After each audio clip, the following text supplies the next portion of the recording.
கலியுகத்தில் கைமேல் பலன் தரக்கூடிய விரதம் என்றால் அது சத்யநாராயண விரதம் என்பதாக முன்னோர்கள் கூறுகின்றனர். நாம் கேட்கும் வரங்களை மட்டுமல்ல, கேட்காத வரங்களையும் தந்து அருள்வான் நாராயணன். அப்படிப்பட்ட இன்றைய தினம் நாம் அனைவரும் கேட்க வேண்டிய சத்யநாராயண பூஜை விரதம் செய்பவர்கள் முழு பலனை பெறவும், சத்யநாராயண விரதம் பூஜை செய்ய முடியாதவர்கள் விரத பலனையும் சேர்த்து பெறவும் இன்றைய தினம் நாம் கேட்க வேண்டிய சத்யநாராயண விரத மகிமையும் ஒரு வரி மந்திரத்தையும் தான் இந்த பதிவுல தெளிவா தெரிஞ்சுக்க போறோம். இந்த விரத மகிமையானது நாரதருக்கு சாக்ஷாத் நாராயணனால் கூறப்பட்டது. மாதந்தோறும் பௌர்ணமி அன்று மாலையில் சந்திர பகவான் உதய காலத்தில் சத்யநாராயண விரதம் கடைபிடித்து பூஜிக்கலாம் என்று ஸ்கந்த புராணம் கூறுகின்றது.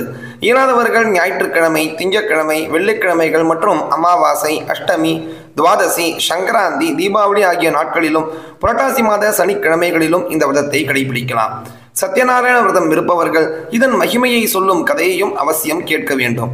நைமிஷாரண்யம் எனும் திருத்தலத்தில் சத்திரயாகம் நடந்த பொழுது அங்கிருந்த முனிவர்கள், அவர்களின் சீடர்கள், அரசர்கள், அடியார்கள், பொதுமக்கள் என அனைவருக்கும் சூத பௌராணிகர், அதாவது புராணங்களையெல்லாம் சொல்பவர் என்பவர் இந்த கதையை கூறியதாக ஞான நூல்கள் தெரிவிக்கின்றன.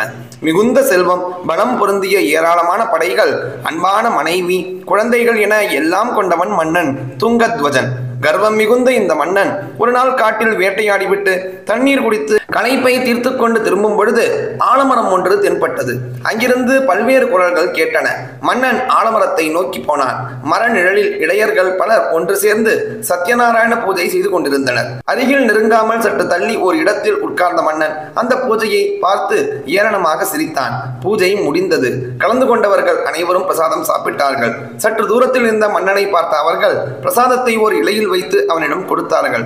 அதை வாங்கி அரசன் சாப்பிடவில்லை. இடையர்கள் தந்ததை நாடாளும் மன்னனான நான் சாப்பிடுவதா? இதனால் என்ன லாபம் என்று கர்வத்தோடு பிரசாதத்தை அங்கேயே போட்டுவிட்டு அரண்மனைக்கு திரும்பினான். அங்கே அவனை அதிர்ச்சி வரவேற்றது. அவனது நாட்டை மாற்றான் ஒருவன் கைப்பற்றி விட்டான். தங்களுக்கும் ஆபத்து வந்துவிடுமோ என்று எண்ணி மன்னனின் மனைவி மக்கள் எங்கேயோ ஓடி மறைந்து விட்டார்கள். இப்படியான அடி மன்னனை சிந்திக்க வைத்தது.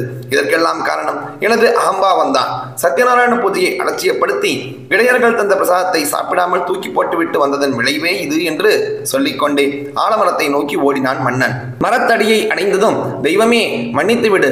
தெய்வ வழிபாட்டில் உயர்ந்தவன் தாழ்ந்தவன் என்பது ஏது? உத்தம பக்தர்களான இடையர்களை போய் தாழ்வாக நினைத்தேனே.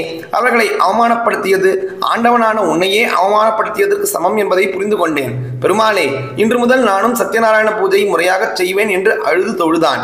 கையில் கிடைத்தவற்றை கொண்டு சத்யநாராயண பூஜைக்கு ஏற்பாடு செய்த மன்னன் இடையர்களை அழைத்து எந்தவிதமான வேறுபாடும் இல்லாமல் சத்யநாராயண பூஜையை செய்தான். நைவேத்திய பிரசாதத்தை தானும் உண்டு அவர்களுக்கும் கொடுத்தான். அவமானப்படுத்திய பொழுது தண்டித்த ஆண்டவன் மன்னன் திருந்திய பொழுது அவனுக்கு அருள் பொழியவும் தவறவே இல்லை.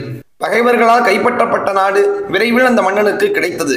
பயம் நீங்கியதால் மனைவி மக்களும் திரும்பி வந்தார்கள். அதன் பிறகு சத்யநாராயண விரதத்தை தொடர்ந்து செய்து முக்தி அடைந்தான் அந்த துங்கத்வஜன் என்ற மன்னன் என்பதாக இந்த மகிமையை நாரதருக்கு சாக்ஷாத் நாராயணன் கூறினார்.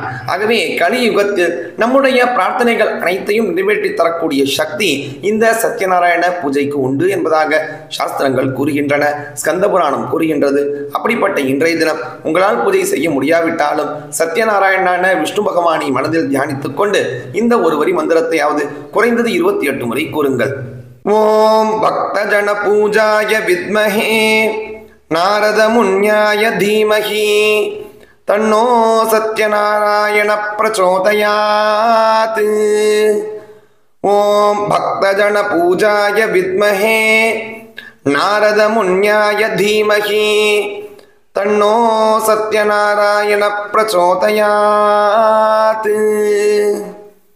ரொம்பவும் சக்தி வாய்ந்த மந்திரம் இது. இன்றைய தினம் கூட கைமேல் பலன் தரக்கூடியது.